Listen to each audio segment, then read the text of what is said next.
Celebratory. Thank you.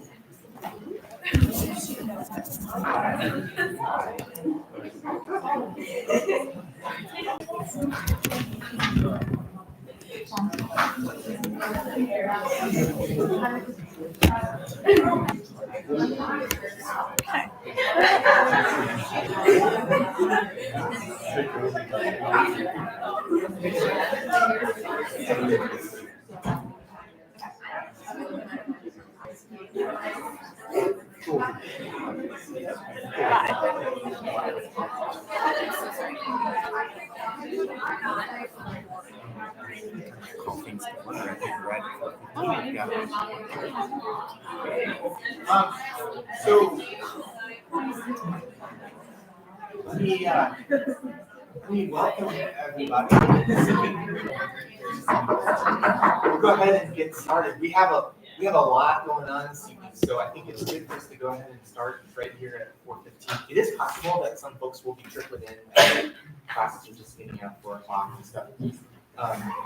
But let me say welcome to everybody.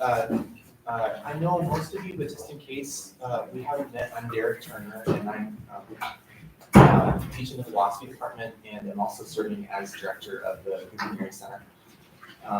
And I have the huge pleasure and privilege of teaching the center seminar this semester, which is a blast. I want to just maybe super quickly introduce the Goodwin-Niering Center team.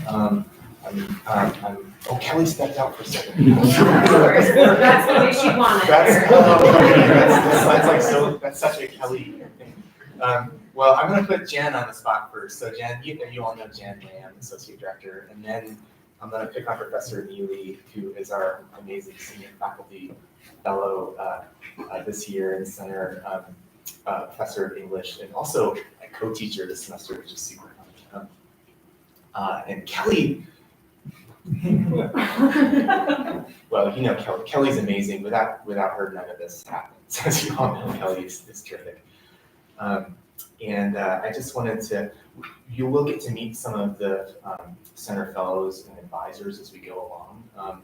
So I want to just quickly express a kind of blanket appreciation to everyone who's worked with the seniors this year on their SIPs.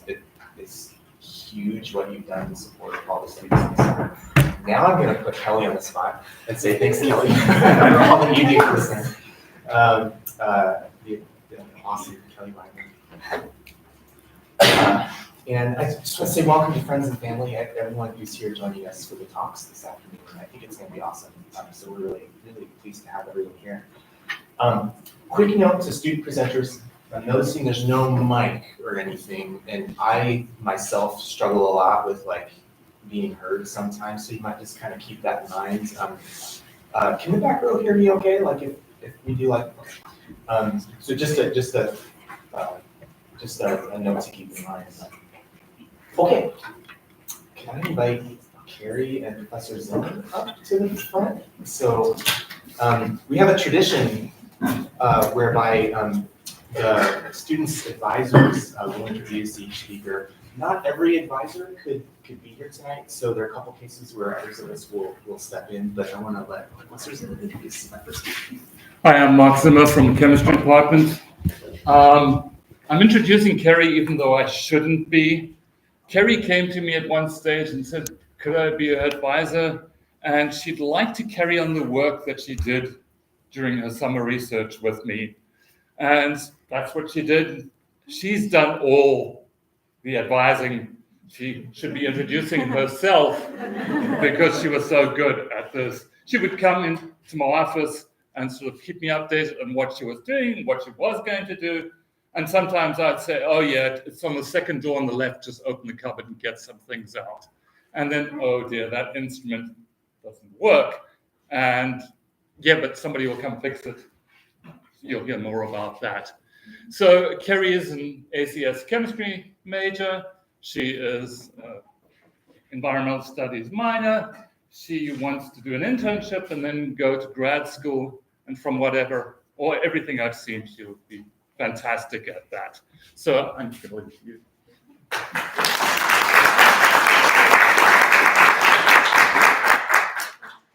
Thank you, Dr. Walker. Hi, I'm Carrie Krasnoff, and today I'll be presenting on the impact of non-native Phragmites on greenhouse gas production in local Connecticut wetlands.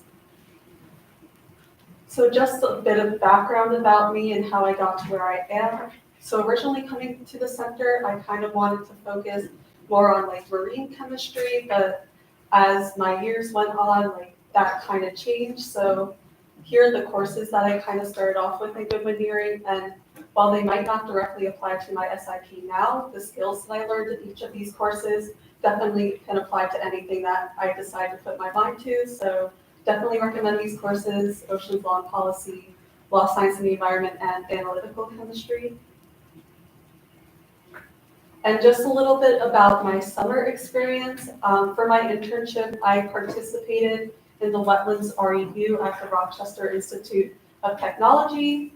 And there I got to really participate in some really great research and meet some people that are really fascinated about wetland research. And there I really discovered just how diverse wetlands are in general and how chemically rich these environments are, which was really interesting to me as a chemistry student.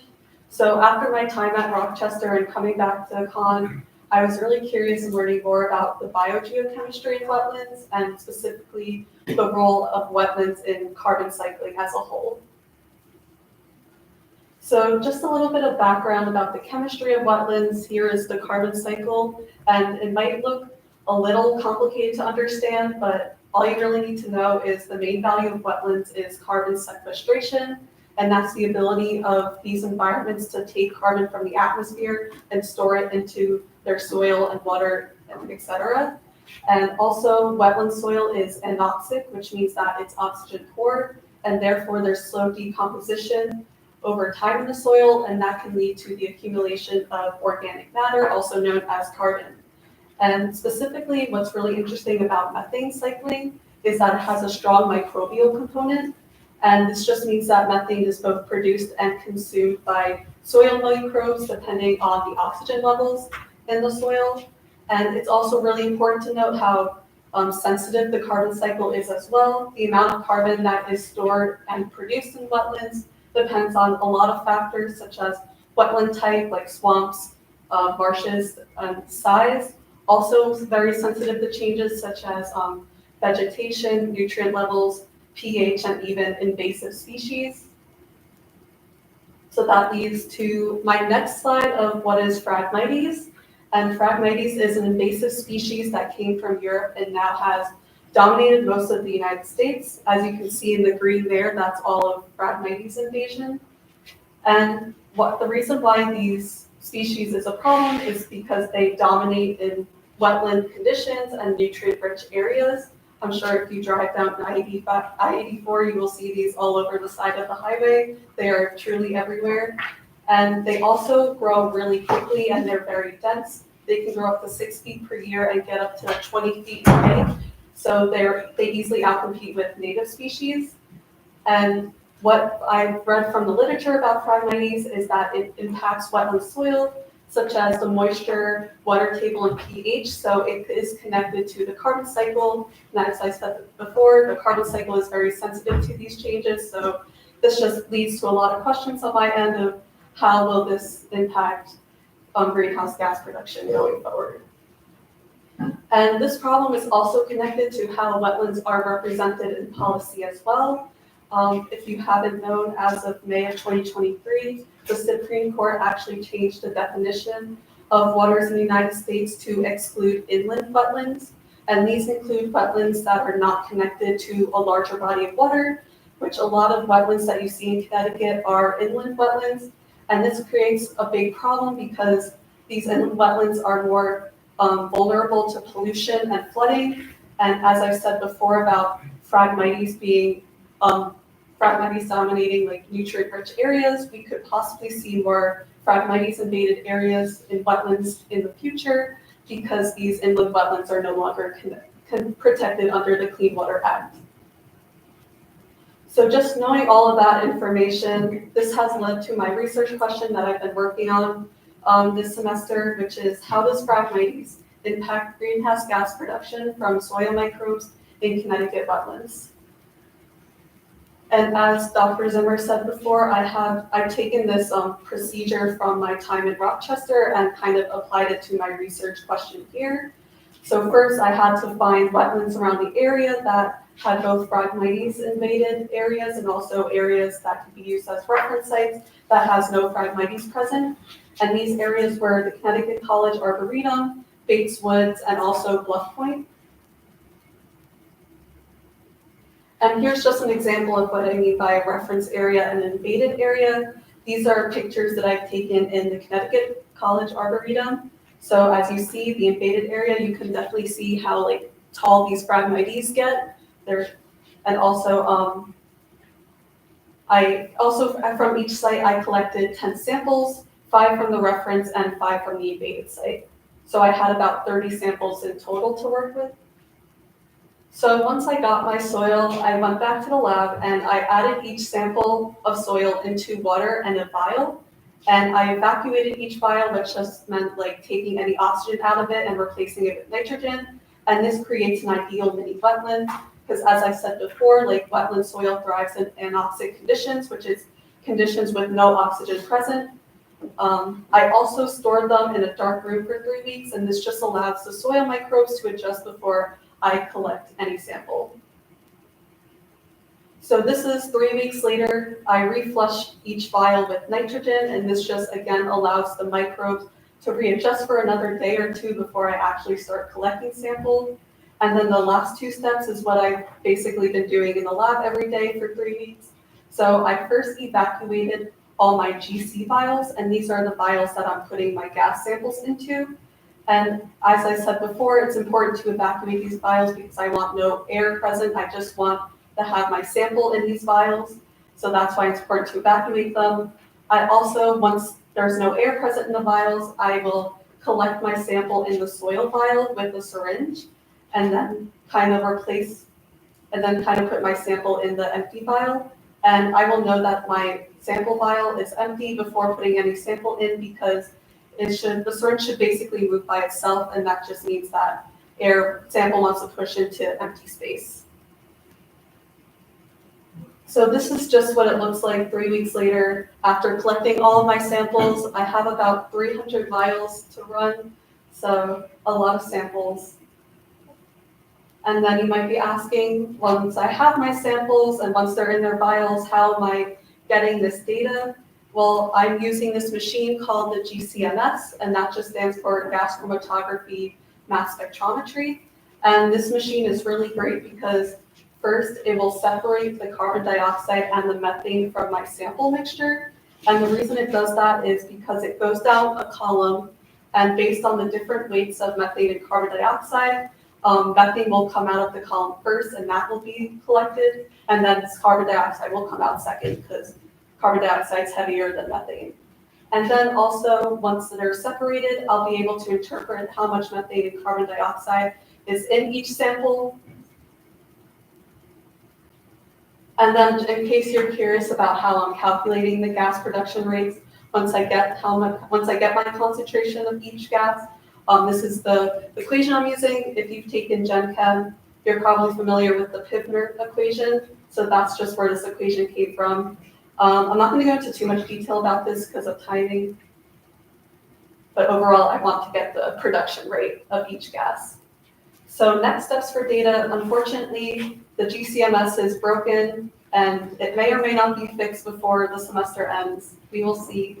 But if I were to have data, I would calculate a methane production rate, a carbon dioxide production rate, and a methane to carbon dioxide production rate ratio. And that ratio is particularly important to measure because it will tell me if I'm seeing more methane or more carbon dioxide, depending on if it's a reference site or an invaded site.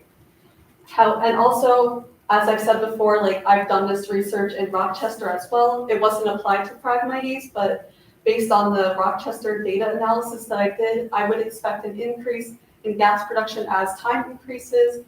I would also expect more methane production in wetter soils.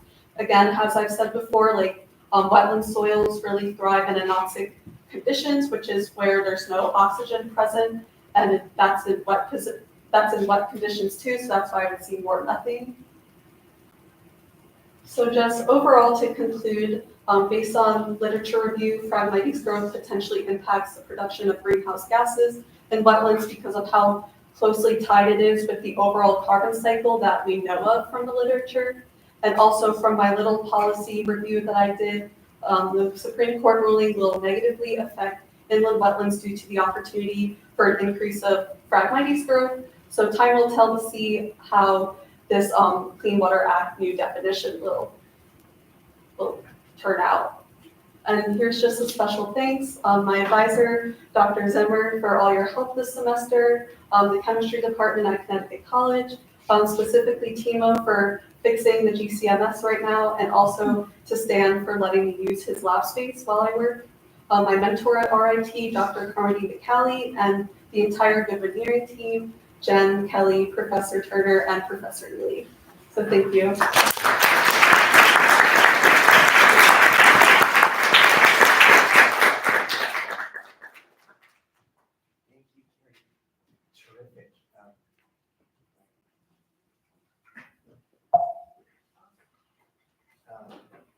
It's going to take me just a second to change things up.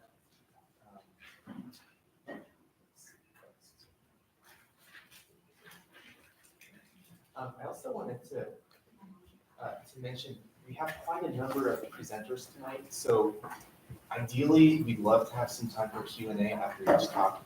I think we're just going to have to hold Q&A, and we might see if we can save a few minutes at the end of each session for questions, or otherwise maybe we can talk during the break. At 5:30 we'll break, pizza and snacks outside.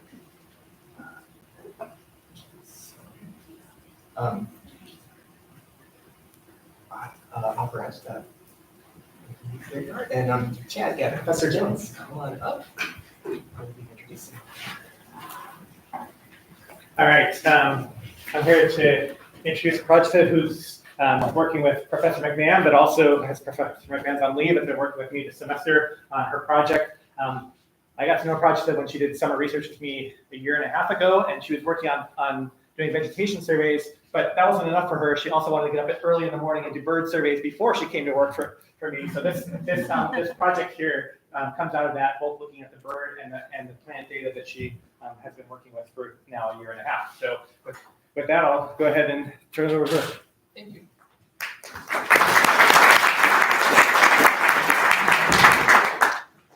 I'm Prajita Chelli. I'm in the class of 2025. My majors are biology and environmental studies.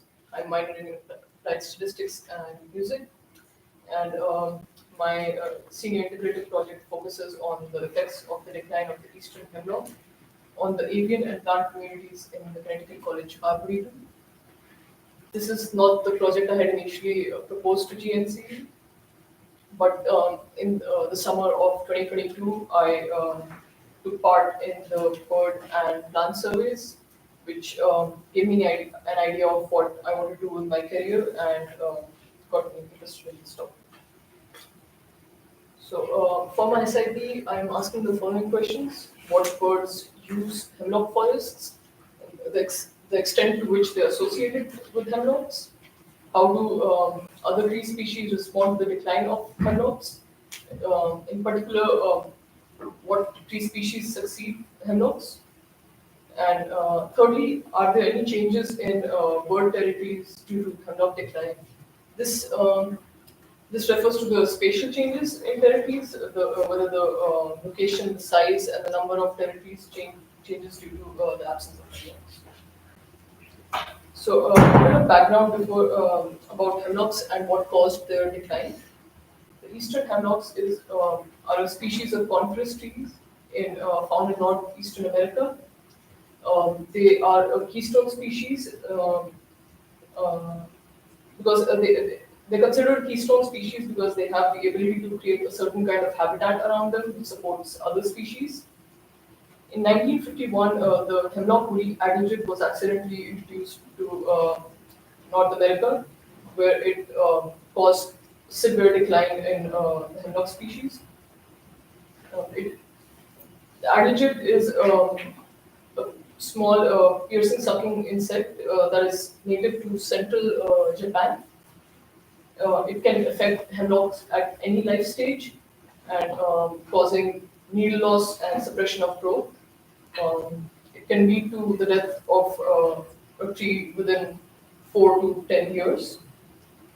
So the aggregate arrived in the Arboretum in late 1980s, and although there is a treatment for the infestation, the effects, its effects were recorded in the long-term vegetation surveys that are conducted in Bolesford Natural Area, which is 70 acres of unmanaged forest in the Arboretum.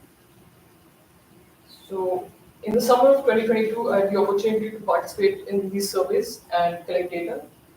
I took part in the Bolesford Breeding Bird Survey, which was first conducted in 1953, and it has been conducted biannually since then. To conduct the survey, researchers walk through the study area with a map. They identify singing birds by ear and record their location on the map. So this gives us two types of data: point data from the location of the individual, and pointing data from which is the territory of the individual.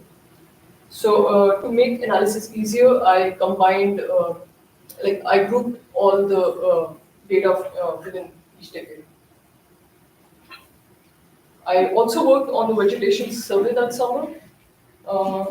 Like the bird survey, the vegetation survey began in 1952, and it has been conducted every 10 years since then.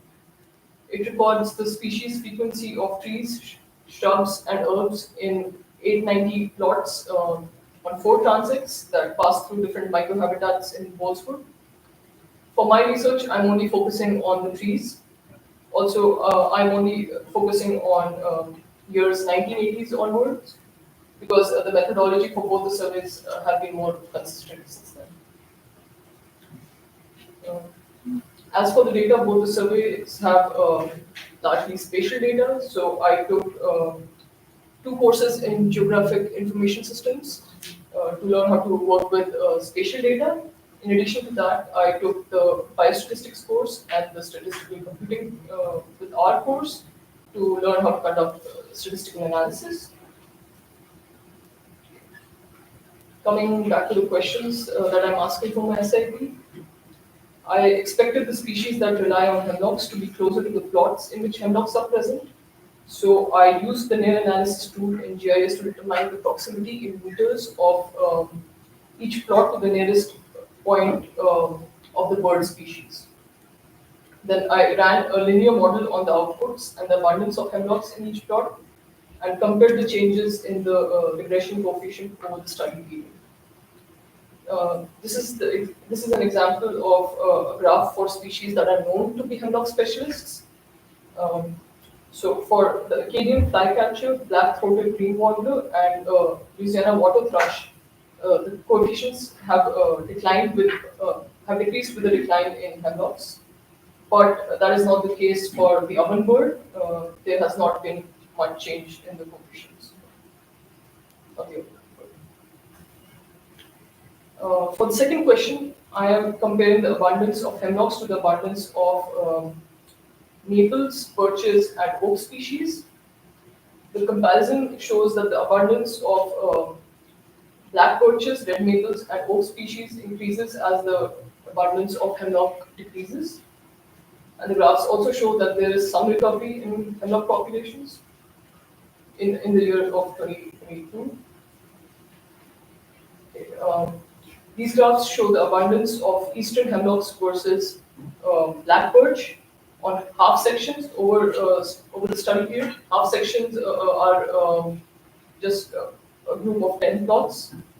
The graphs show that there was initially a negative correlation between hemlocks and birches. As the hemlocks declined, the abundance of birches increased until no trend was discernible. Then, but the birches have taken over sections where they were not present earlier. Okay. Finally, to identify the changes in bird territories and the preferred habitats of each species that was surveyed, I'm using the nearest neighbor hierarchical clustering tool, which clusters spatially closed points until all points have been grouped. This gives us the general habitat favored by the species and narrows it down to their microhabitats or specific areas where the species are likely to be found.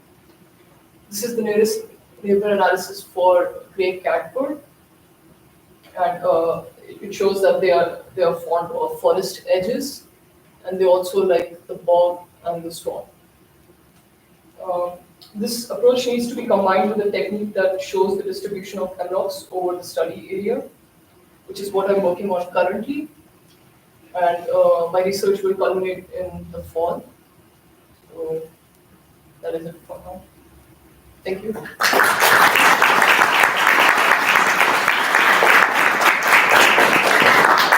I would like to thank my advisors, Professor Chomian, Professor Jones, Professor McMahon, Goodwin-Niering faculty and staff, and Professor Askins and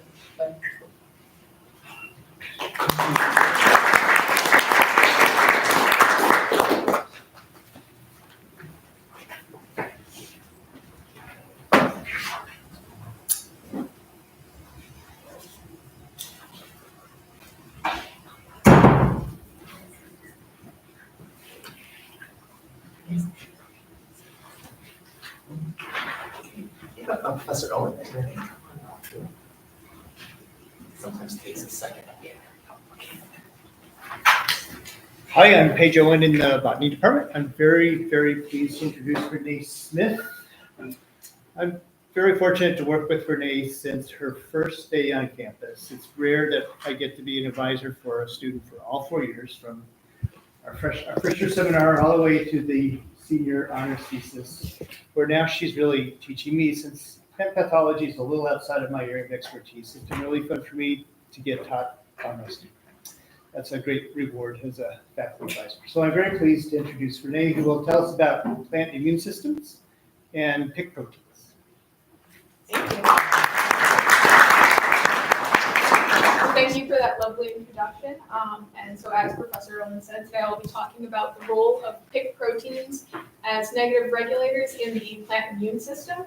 Now, I know that is quite a title, and there's a lot going on there, so just bear with me, and I promise I will walk us through step by step. Before I get into that, just a little bit about me. I'm a botany major and a chemistry minor.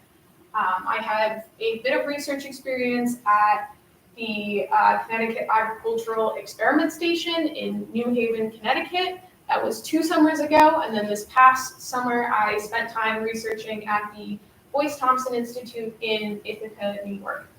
And that was where I collected all of the data for this honors thesis. Now at Con, I also had some very relevant coursework, including biochemistry, microbiology, and sociology of the environment.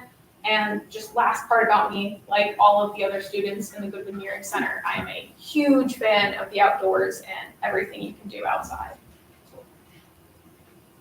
Now, jumping a little bit closer into my topic, I like to say that I am a scientific intersection of 3 huge topics. So my work primarily focuses on chemistry, microbiology, and botany. Now, when we mix all of those 3 things together, you can't see it, I know the font is small, but we get to the good stuff, which is what I work on, and that is plant pathology. So with plant pathology, that brings up the plant immune system, right? We'll talk about that first in the title. So like people, plants also get sick, and that has some huge implications for agriculture as well as the world food supply, right? Now, just like us, plants are not only just able to get sick, but they're also able to detect that pathogen, and they're also able to combat and fight against that pathogen. Now, the plant immune system is beautifully intricate, but also horribly complex, as we can see from this lovely diagram. So this is kind of a central piece of my thesis, and so we'll be referring to this a lot, so I'll just kind of explain some of the moving pieces. As we can see in here, the plant has these receptor proteins, which are able to bind to specific molecules that are located on the pathogen. Now, once these plant proteins bind, it confers internal change, which then has a whole domino effect, or a cascade, which will eventually lead to the transcription of defense-related genes. Now, if you're anything like me, you're saying, we have these defense-related genes. Why don't we always use them? Why don't we always have them turned on, right? And so it turns out that there is a cost to having these defense-related genes turned on constantly. So that can be lower growth, that can be tissue damage, and just excess energy expenditure where we don't need it. Now, that actually brings up the need for negative regulators, which is the second part of my title. It all fits together. Now, what are negative regulators? Negative regulators actually are responsible for stopping these cascades from going on. So a couple of different ways that these cascades can go through is through the generation of reactive oxygen species, also known as ROS, or the activation of the MAPK cascade, which again, all just leads to defense-related genes. So we have these negative regulators, which are important to actually stop those cascades from going on. Now, the next thing, kind of logical question is like, okay, well, what are these negative regulators? You know, that's a beautiful term, but what does that actually mean? And that is where we get into pig proteins, last part of this. So pig proteins, boiled down, the entire job of them is to take a phosphate group from one protein and just remove it. So they're phosphatase proteins. It's actually short for PP2C, immunity-associated candidates. I prefer PIC because I prefer not having to say that every time I want to say that. But essentially, these are the negative regulators that I'm talking about today, and their whole purpose is basically to stop the immune system from going on. Now, with all of that background, this kind of brings us to the general hypothesis, which is that the loss of function of certain PIC proteins will result in a less suppressed immune system, otherwise known as a more resistant plant, right? Now, once again, great concept, but how can we actually test that? Well, it turns out using CRISPR-Cas9 technology, we can actually knock out some of these proteins so that they are no longer functional, and then we can observe how they are impacted differently by different pathogens. So in this case, I used tomato as the model plant, and I used Pseudomonas syringae as the pathogen. And so the gist of this is just that if pig proteins are actually negative regulators, then this mutation should lead to an increased resistance to disease because that immune system will just constantly be on. Now, I also looked in a little bit more into those methods, so either ROS production or the MAPK cascade to see if we could actually figure out exactly how it was conferring any kind of additional resistance. So asking kind of the first question, and I don't know how well everyone can see this, but I first inoculated some tomato plants, which were all mutants, and just kind of observed the general trends of the disease phenotype. So what it looks like once I've actually gotten the plant sick. And I don't know about you, but when I look at these, they all kind of look the same. The symptoms all look the same. So with pick 2, 5, and 10, I really didn't see anything. I was a little bit discouraged, but then, you know, I got to pick 12, which was the last one on my list. And if we look here, so this is both young leaves and in old leaves, we see that in the wild type, we have this kind of curling, we have browning, we have different spots. And in our lovely pick 12 mutants, we don't see that. And so that to me kind of just said, okay, something's actually going on here. So there's some actual foreseeable change that we have between these different plants. Now, as a scientist, we like to work with data. Pictures are great, don't get me wrong, but working with data really confirms what we know. So similar to the phenotype, we saw that with pick 2, 5, and 10, there was no significant difference in the actual bacterial counts.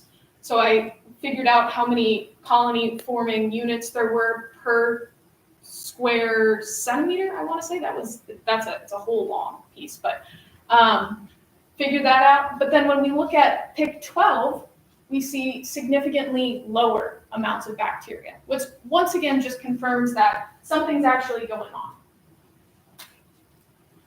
Now, as I said, I wanted to look a little bit more into the mechanisms. So the two mechanisms that we really look at are the ROS production and the MAPK cascade. And once again, both mechanisms eventually will just get you to defense-related genes, but it's just two different pathways that I was interested in actually understanding. So first off, we have ROS production, so reactive oxygen species, so that includes hydrogen peroxide.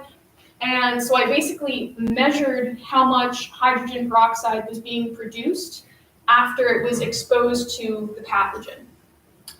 And once I did this, so we have the wild type in blue, and then my mutants in orange and gray. So one of my mutants acted differently, and the other one acted pretty much identical. And that happened in a bunch of different instances, but this is kind of just like the, I think, most obvious and glaring points of it. But so that kind of made me think, well, both of these mutants are more immune. So it really can't be ROS production that's impacting it, right? So even though there's a little bit something different going on, I don't think that's what's really causing it. So I don't think mechanistically that's what's causing it. Now, the other thing that I really looked at was the MAPK cascade. And now I know we are all looking at a bunch of black splotches. I know that's what we're looking at, but these have meaning. So this is important. But basically, the bigger the splotch and the darker the splotch, the more of the specific protein I was looking for is there. So I was looking for the phosphorylated version of MKK, which would indicate that there is a higher amount of the MAP cascade going on, basically. So in this, we really see that the wild type has less of that phosphorylated MKK than in both of my mutants, which makes me think that somewhere in this beautifully complex cascade, that PIC12 influences the MAPK cascade, leading to increased resistance. So just to kind of conclude a little bit, so phosphatase proteins are very important in the plant immune system, and we should study them more, and we're getting more research into them, so it's really a great field to look into. PIC12 is likely part of the MAPK cascade. You know, I have to identify, or someone has to identify different parts of these interactions that are actually going on, but it's very likely that it's somewhere in the MAPK cascade. And this work is valuable as first steps to actually inform breeders of how we can make more resistant cultivars of agricultural plants.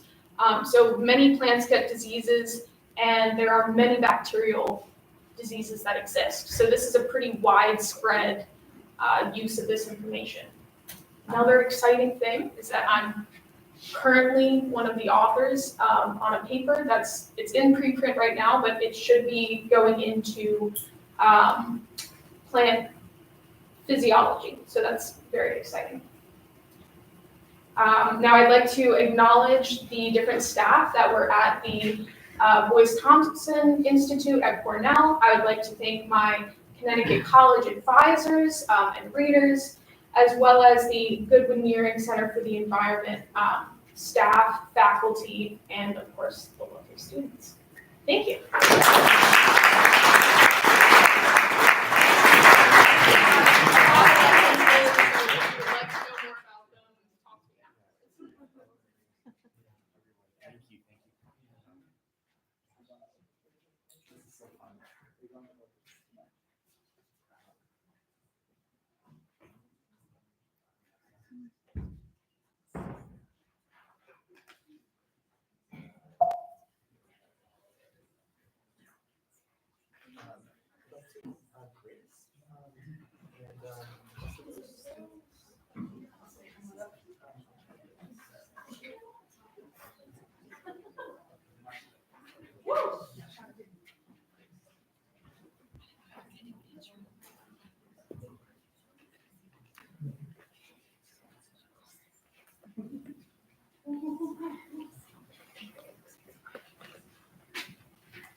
Professor Maria Rosa in biology, and it's my pleasure to introduce Grace Robinson, who has been doing work with me in my lab since her freshman summer year, she has done an immense amount of work, and this is just a fraction of what she has done. Just yesterday, her first paper got published in Journal of Experimental Marine Biology and Ecology. She's a co-author on that. So that was some other project that she's not talking about that she's doing. She's also done work with restoration reef bowls in Tanzania. She's going to tell you all about some of that. And then this is just something that came out of our mutual love of charismatic megafauna and had to help the all those animals without actually having them physically in the lab. So.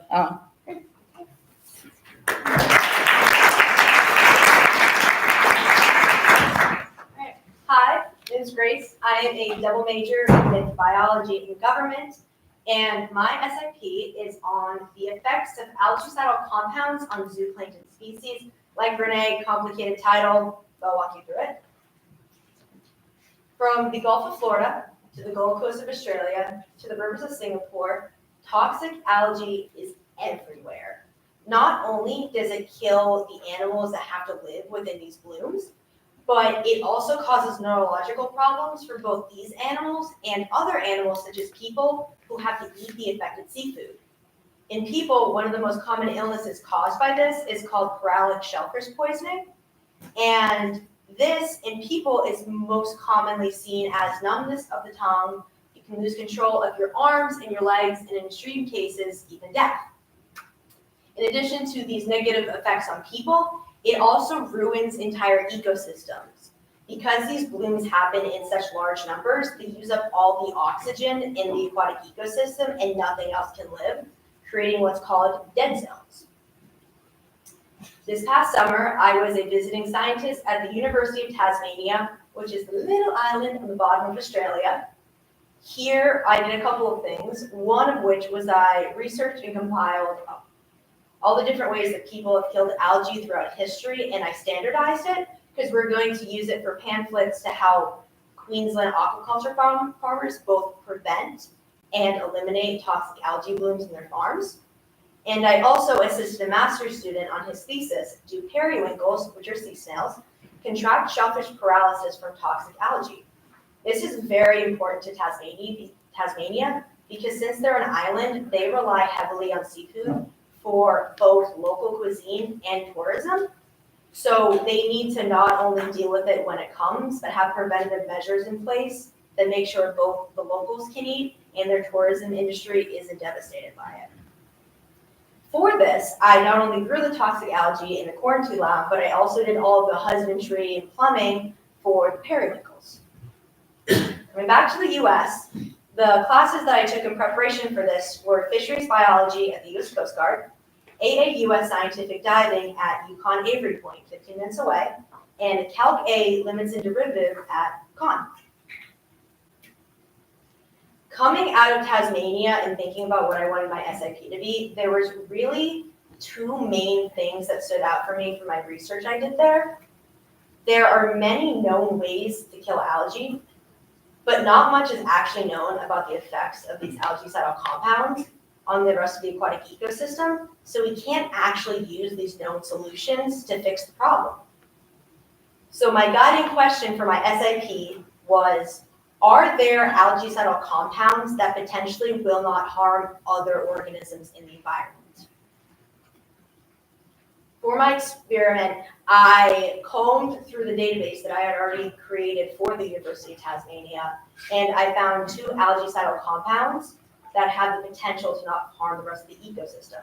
The first is sulfurlipid, and this is a biosurfactant, which is most commonly seen in liquid soaps, in detergents, and other stain-removing chemicals.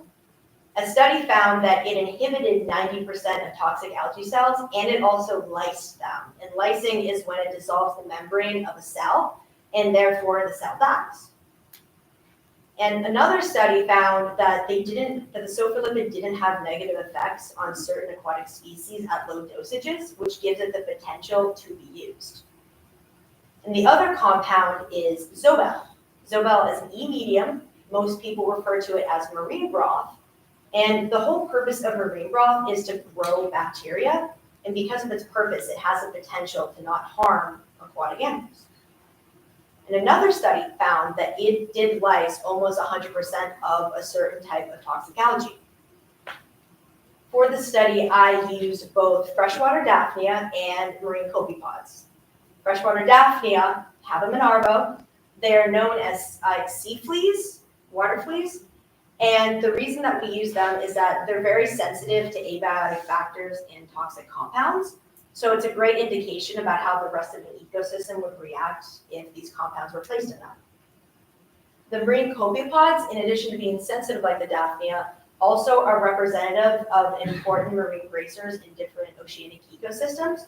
So again, we can see how a marine ecosystem would react given this chemical. For this experiment, we exposed both the Daphnia and the copepods to both compounds over 3 days, but to make sure that they consistently had the same dosage of the compound every 24 hours, we would pipette them into a new dish and then re-expose them with the same dosage, so they're consistently at the same level of toxins. Going into the results, we started with 1% per volume of the sophrolipid because that was the dosage that killed the toxic algae in the experiments that we looked at. And on the left, you can see for the copepods, they did very well. They followed a similar trend to the control group, which is ideally what you want to see. However, the Daphnia did not last 24 hours in a 72-hour experiment. Because of this, we decided to half the dosage, so we did 0.5% of the sophrolipid. And again, the copepods on the left, they did pretty well, following a consistent trend. The Daphnia on the right did a lot better, but they really tanked at the end, which made us think that this was not a great solution. Due to time, we only tested Daphnia with the Zobel. However, as you can see here, they did very well. The trends were very similar of the experimental control group to the control group. And again, compared to the last set of graphs, they did a lot better. So what does this all mean? The marine copepods did very well in the sophrolipid. Because of this, I would suggest that more tests be run on the effect of sophrolipid on different aquatic organisms, so you can further see how this would affect an ecosystem if you were to place them. My personal recommendation would be testing them on bivalves and fish gill cells. Bivalves include mussels, oysters, clams, and they're filter feeders. So putting them in sophrolipid would really test their consumption of food in this environment. And fish gill cells, one of the ways that toxic algae kills fish is by ripping up their gill cells as the fish is breathing. So by testing it on fish gill cells, we can see if the sophrolipid dissolves the fish gill cells, if it kills it, harms it. And if it does so, I would recommend that we don't use sophrolipid because we'd have the same end result of dead fish. Moving on to the Daphnia, they did not do well in the sophrolipid. And because of this, I would not recommend further studies on sophrolipid in freshwater environments. However, the Daphnia did very well with the Zobel. And because of this, I would recommend in the future tests similar to the bivalves and the fish gill cells, but with freshwater organisms. I would thank the Goodwin-Niering Center, Jen, light of the program, whether I'm having a good day, bad day, it's great to just come into the office and talk to you. Kelly, backbone of the program, nothing would actually happen without you. We're so thankful you're here. Professor Neely, your ability to let me take the class last semester asynchronously allowed for me to not only take the AAUS scientific diving class, but get my scientific dive license, nitrox dive license, and search and rescue dive license. So thank you so much. Professor Turner, you not only helped me get into the center, but have been a great teacher throughout my entire time in the center. So thank you. Professor Rosa, Dr. Maria Rosa, I can't thank you enough. You not only got me into marine science, but also into the research field in general, and I just owe everything to you. Thank you so much. And a special shout out to Dr. Andre's teacher at the University of Tasmania. He took a real gamble on a random email sent from the other side of the world, and I really couldn't be more thankful to him for doing so. I also want to thank the organisms that were used in this trial. A lot of times when science and research uses smaller organisms, the ethics of understanding that these are live living creatures is lost. So I do think it's important that we do acknowledge that these animals did die for my education. All right.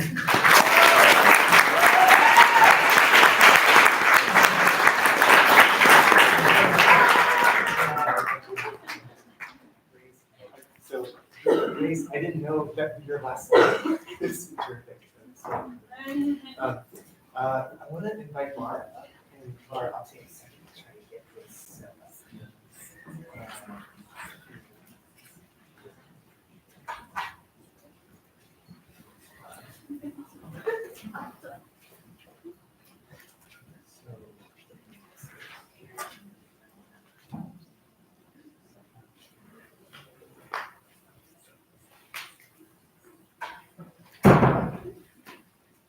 Great. Okay, so I get to introduce you.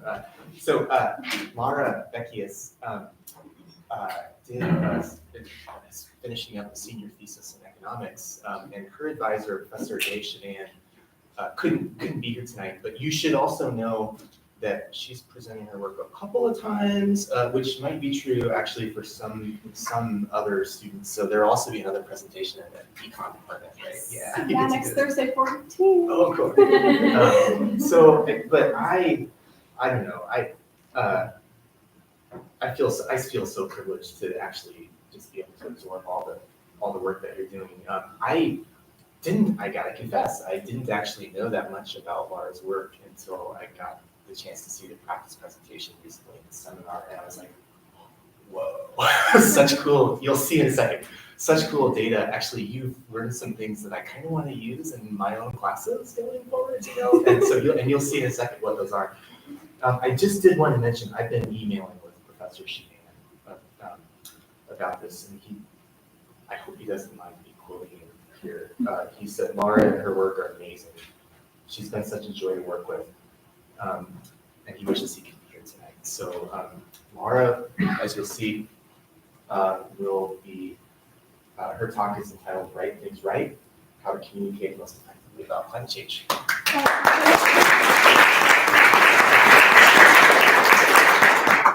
Thank you so much. This is so emotional now. So I'm really excited to share my research tonight. And I am an environmental studies and economics double major with a dance minor. And just to start, I'd love to share a little bit more about me. So I decided to apply to the Goodwin-Niering Center for the Environment just because I wanted to find a way to have a project like this that kind of combines all of my passions, and then to meet and network and form relationships with my peers who are also just as passionate about these topics as I am. When I originally applied to the center, I was working for an LED grow light company, and so I thought I wanted to do a project on urban agriculture. But since then, I've had the chance to work with a ton of really awesome organizations, and my focus has shifted to environmental communications through my internships and my work in several PR firms and different organizations, and it's just been a really incredible journey that I'm excited to share tonight. So for my Connecticut College courses, I took environmental economics, law science in the environment, and ecological agriculture. And these three courses, although very interdisciplinary, all really had a communications component to them. So it was really interesting to see how communications kind of comes into play in all these different kinds of projects I worked on, as well as forming that economics and scientific background through these courses. A little bit about my internship. I actually interned at the Coastal Maine Botanical Gardens in Booth Bay, Maine for 2 summers. The first summer, the summer after my sophomore year, I was the youth education intern. That was really fun, getting to work with children and start to introduce them to the topic of climate change. Then I returned to the gardens the following summer as their environmental communications intern. And there I was in charge of 2 kind of separate projects. The first one was implementing these stationary exhibits you can see in the bottom there. I would have a board with an inviting question at the top, and they were related to climate change. So it would be questions like, what makes you hopeful in the face of climate change? Or what changes are you seeing in your local environment? And these were low stakes questions that were designed to engage people as they were walking through the garden space and have them start thinking about the topic, engaging with other people at the gardens, and starting those conversations within their own groups. And then the second part of my internship was developing a climate change tour that was entirely dialogue and conversation based. So this was a brand new innovative form of communication that had never been done in a botanical garden setting. And instead of an educator kind of explaining things to a group of people, this tour took people around the garden spaces throughout a conversation. So the people with diverse backgrounds were expressing what they're seeing, how they think that climate change is going to impact them versus other people, and then coming to a conclusion all together as a group on what solutions we see for the future. And that tour, I was able to collect data for a follow-up survey that I am using in my thesis. So a little bit more about the tour. The tour follows this arc of dialogue that the National Park Service actually incorporated into their own climate change programming. And there's 4 different levels of dialogue. So to start the tour, we would gather in a circle in the center of the gardens, and we would introduce ourselves by name and share a little bit about ourselves, and then start with like a really low stakes baseline question, like what changes are you seeing in your local environment, right? Is there less snow in the winter? Is it hotter in the summer? Is there more rain? Things like that. And then as we moved throughout the garden spaces, we kind of got deeper into the conversation. So first we would talk about how the value of wetlands has changed over time and how people themselves value the wetlands in their past and in their lives. And then talking about changing our practices in terms of gardening itself, because of course we're out of the botanical garden. So not mowing your lawns in May, not raking your leaves in the fall, and leaving that leaf litter for the organisms that need it. And what is the benefits of that? What are the challenges to changing those behaviors? And then kind of getting deeper into exactly how we can form this kind of resilience in our ecosystems and in our own communities. So as you go throughout the tour, you kind of get deeper and deeper into the conversation, and then it ends with a whole synthesis and summary about what we've learned and what we plan to take with us based on the experiences of people we have been listening to for the whole time. So it was really fun and engaging, and I really feel lucky to have had this opportunity the past 2 summers at the gardens.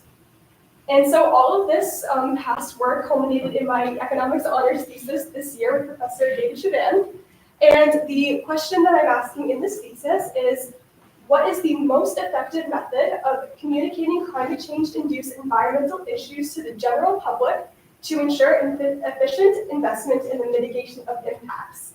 And I broke this question down into 3 separate parts. The first one is a kind of brief review of current communication techniques, what successes there have been, what limitations there have been, looking at the news, books, social media, the government communication, and just kind of seeing what's out there and maybe looking into why the United States hasn't really been very quick with its environmental policy. Second part of my thesis is an analysis of my internship data, and the third part is an analysis of my original economic experiment. A little bit of background about the literature of environmental communications.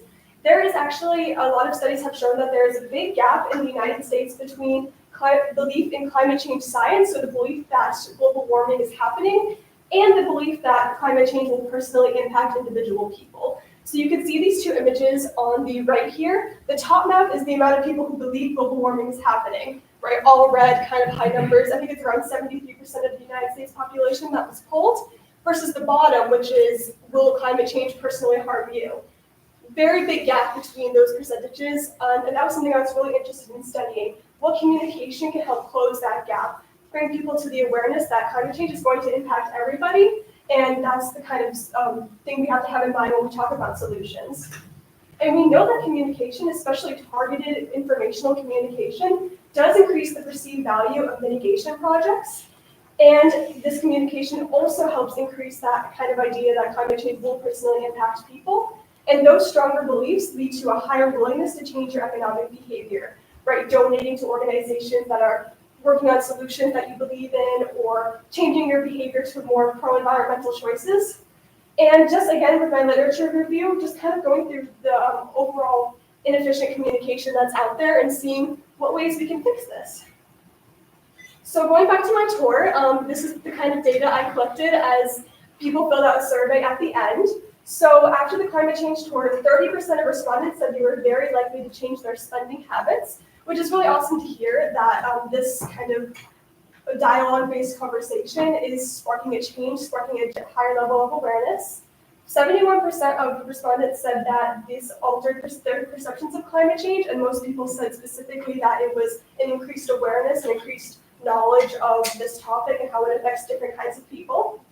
55% of people said this was their first time encountering any sort of climate change education, which is really awesome to hear that this is something that they're engaging with and that it's such a different kind of topic than just watching the news or reading a book. And 50% said the conversation part of the tour was their favorite part. So and this was like a right answer, so this is like specifically going out of your way to mention that. So again, just kind of this idea of how can a conversation really do more than other traditional forms of communication. And then kind of going back into that gap I was just talking about, 81% of people said they're worried about climate change, but only 26% said that they think it will impact them severely. So that kind of idea of, oh, like this is happening, but how is it going to impact me? That is the kind of communication I'm looking into. So then a little bit about my economic experiment that's wrapping up. So the goal of the experiment was to determine which form of language-based communication is most effective at influencing certain desired economic behaviors. So the specific variables I was looking at was, first of all, a hopeful tone versus a fearful tone, which is more effective at kind of increasing that awareness and having people change their behaviors. And then stories that are stats-based, so throwing out numbers at you versus a more narrative storyline, which of those is more effective. And I decided to test this across 3 levels of environmental impacts, so warming temperatures, sea level rise, and loss of biodiversity. And I chose these 3 topics because they do have a wide range of beliefs and personal impact when people respond to these kinds of stories. So for example, warming temperatures is something that a lot of people are talking about. It occurs every summer when there's more and more heat waves. This is more of a physical experience that causes people to change their beliefs. Versus sea level rise is a very slow phenomenon. Not many people live by the coast, and then loss of biodiversity as well as a more abstract topic. And then I completed this really large randomized survey. I made it on Qualtrics, and then I used Prolific, an online recruiting platform. And I had 803 respondents to the survey, which is really awesome, really big data set. And then I used the platform's Stata to do my economic analysis. So a little bit about the survey itself. It started out with these preliminary questions that were similar to the questions I asked for the tour for a comparison. Then it moved into these climate change stories. So all the respondents saw 3 different stories. The first one was about warming temperatures, the second one was about sea level rise, and the third one was about biodiversity loss. And within those 3 stories, each person received a random one of these 4 stories that varied based on whether it was fearful language or hopeful language, or stats language versus story Latin language. And then after that, I asked people, if you were handed $100 right now, how much of it would you donate to help warming temperature solutions or sea level rise solutions? And then I also asked, based on this story, how willing would you be to change your spending habits in order to focus more on solutions to these issues as well? So those were kind of the main questions I was asking. And I have been going through the results. And so to start, with those preliminary questions, I found data consistent with what I've been talking about that gap, where 73% of respondents said that they are worried about climate change, but only 42% of respondents believe that climate change would impact them in the future. And then in terms of personal impact ratings, I did find that people thought warming temperatures are going to impact them the most, followed by biodiversity loss and sea level rise, where there was really no difference between those 2, but they were less than the warming temperatures. And then overall, I found that a narrative storyline is never more effective than statistics, which is really surprising because a lot of popular media out there, Forbes, Vox is saying, oh, don't give up on stats, present a story, people want to hear stories. But I'm thinking that in terms of topics that people think might not impact them as much in the future, like biodiversity loss and sea level rise, if you don't have that good key understanding and awareness to begin with, stats might be a really good way to get you kind of to the next level of awareness, the next level of concern versus a story. I also found that hope and fear depended on the topic. For the warning stories, hope is actually a lot more significantly greater than fear in terms of effectiveness. And I am thinking along the lines of it's because warming temperatures does have a higher level of personal impact beliefs. So people already have that level of concern about warming temperatures, so they're maybe looking for a more hopeful story. versus biodiversity loss and sea level rise. Again, people don't really have that level of understanding yet, so fear might be a better instigator. And then I also found that the greater the personal impact beliefs, the less language matters in general. I separated my data between low impact beliefs and high impact beliefs. So if you already have that established kind of awareness, then that tone might not matter at all. So this is really important for communicators to understand when they're designing these strategies. And then also, when a respondent specifically has low impact beliefs, they may revert to their political identity, which is really interesting to think about in terms of how all those different layers come into play. And then lastly, I found that age always has significant impacts on results, except it was always older respondents who are more willing to donate to solutions or change their spending habits to for more solution-focused actions. And that was really surprising as well, but because that controlled for all other demographic factors, I'm thinking it's because they older respondents just have more experience with money or more disposable income. Just the kind of different culture around like changing your habits and donating money in general versus younger respondents who are just getting started with that kind of money habits. And I'm really excited to share that I'll be continuing this environmental communications journey after college as the Communications and Engagement Manager at the Housatonic Valley Association, which is an environmental nonprofit based in Western Connecticut. And this weekend we are kicking off our Celebrate Our Watershed events, kind of big fundraiser awareness campaign over the summer. And so if anyone's around in Connecticut this summer and wants to come to an event with me, please reach out. It's going to be really fun. And of course, everyone please stay in touch as we kind of go our separate ways. And a huge thank you to everyone, my thesis advisor, David Javan, my internship supervisor at the Garden, Sarah Callan, and all of the GNCE staff and faculty, as well as all of my peers. Here are some pictures of the fun we've had the last few weeks together. So thank you so much.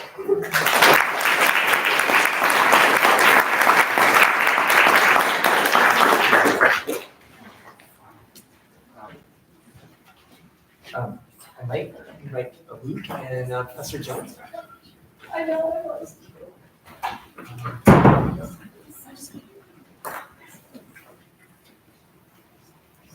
Would you like to present this? No, just.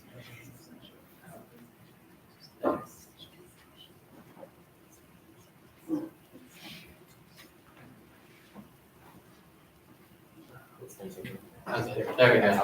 Okay. All right, my pleasure to introduce Luke Spirio. I'm the Botany and Environmental Studies double major, and excited that he's on to his next. After he finishes up, he's on to his next stage at the New York Botanical Garden in graduate school, and that'll be a great opportunity for him to continue to progress in his studies. So with that, I'll just give it to him.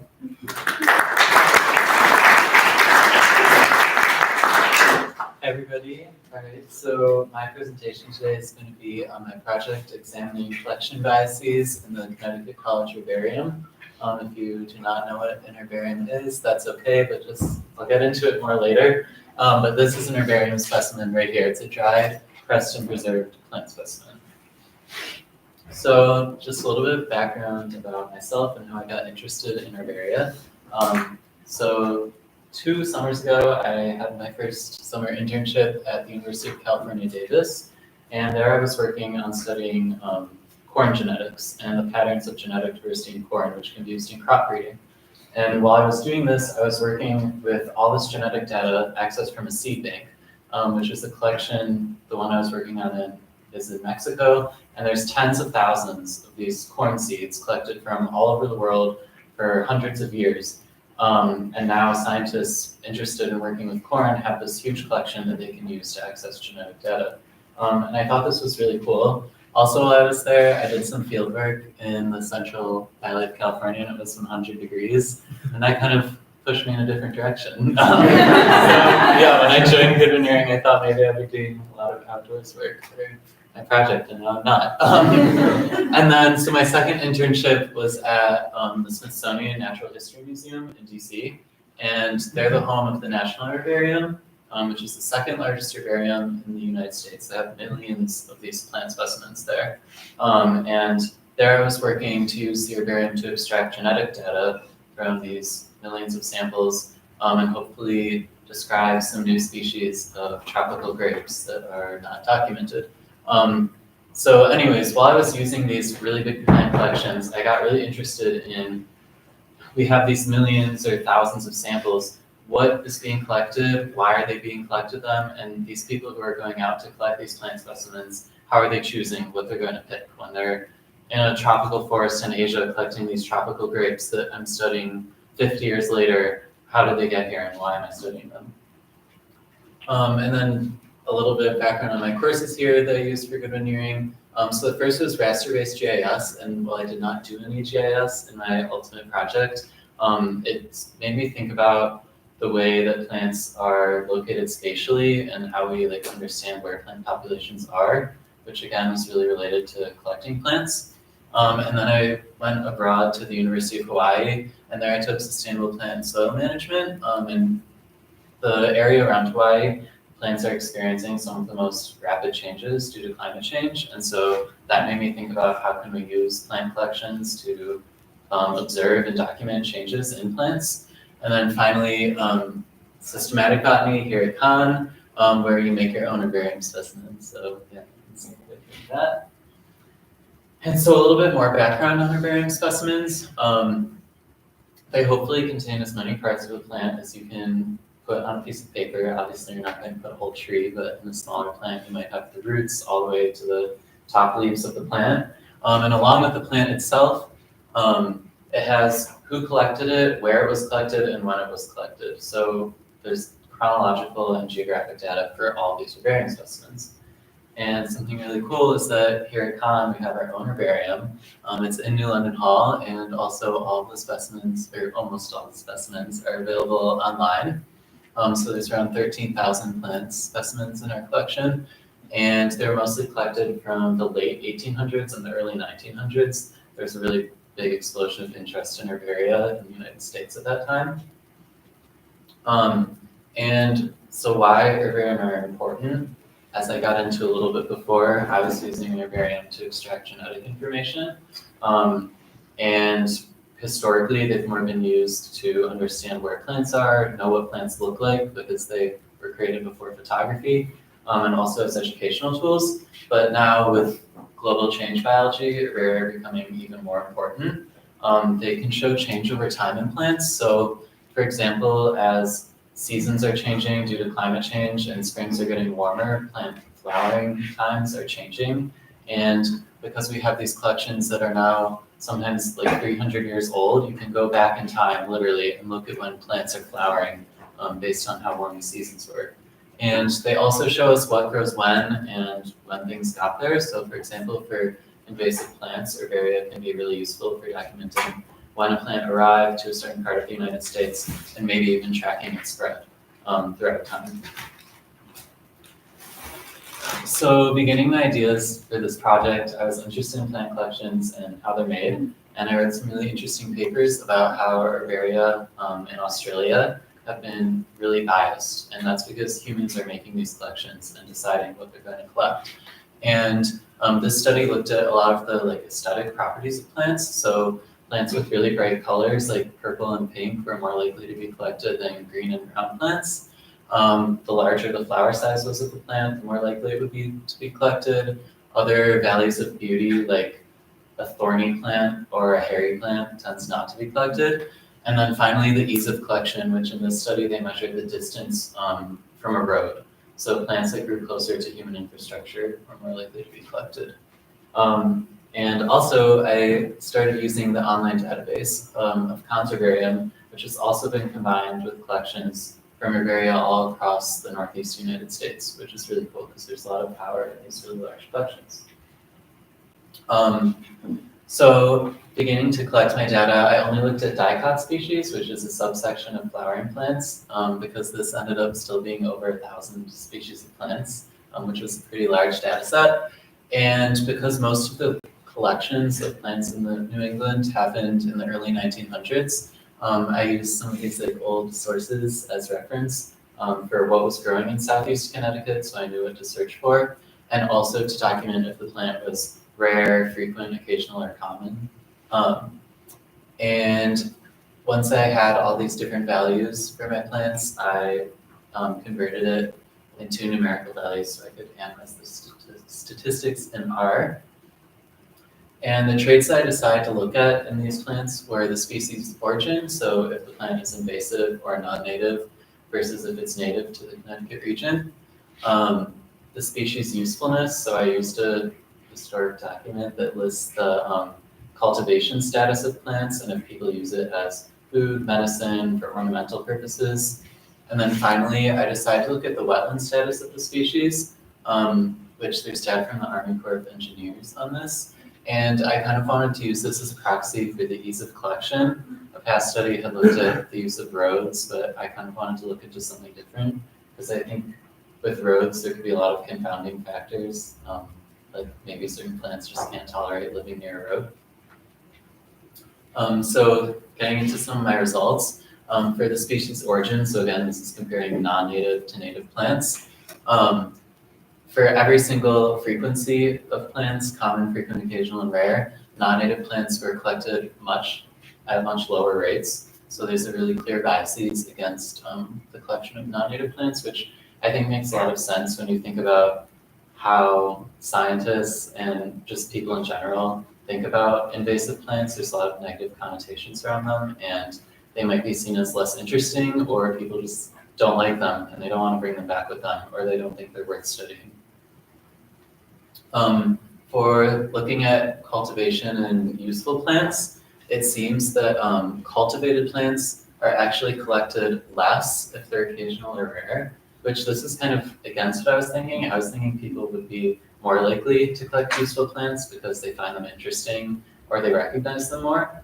And I'm not sure why this might only occur in occasional or rare plants, but I do think it could have something to do with the fact that a lot of cultivated plants tend to grow in disturbed or like human-dominated areas. And when people are making herbaria collections, especially historically, we know that they were like liking to go out to the woods on this like collection trip, and they may avoid collecting plants that are growing near their homes. And then finally, for the wetland plants, I actually didn't find that there was a bias towards the collection of wetland or upland plants. So this means that even though wetland plants may be more difficult to collect because you're having to trudge through mud or water, and also they may be more difficult to preserve because they're submerged or wet when you're collecting them, they still had really good representation, at least in the northeastern herbarium collection. And then thinking about what this means, I think that herbaria are still really important and they're really big sources of data for these studies of the ways plants will respond to climate change. But I think we have to consider what kind of questions herbaria can answer. So for example, if we want to look, knowing that herbaria are biased against invasive plants, it might not be really helpful to look at the proportion of invasive to native plants using an herbarium. But if you do want to look at when an invasive species appeared in Connecticut and maybe track its movement, the herbarium is still going to be really useful. And then finally, thank you to Professor Jones, who helped me a lot with this project, and then everyone at Goodwin-Niering for being great for 3 years.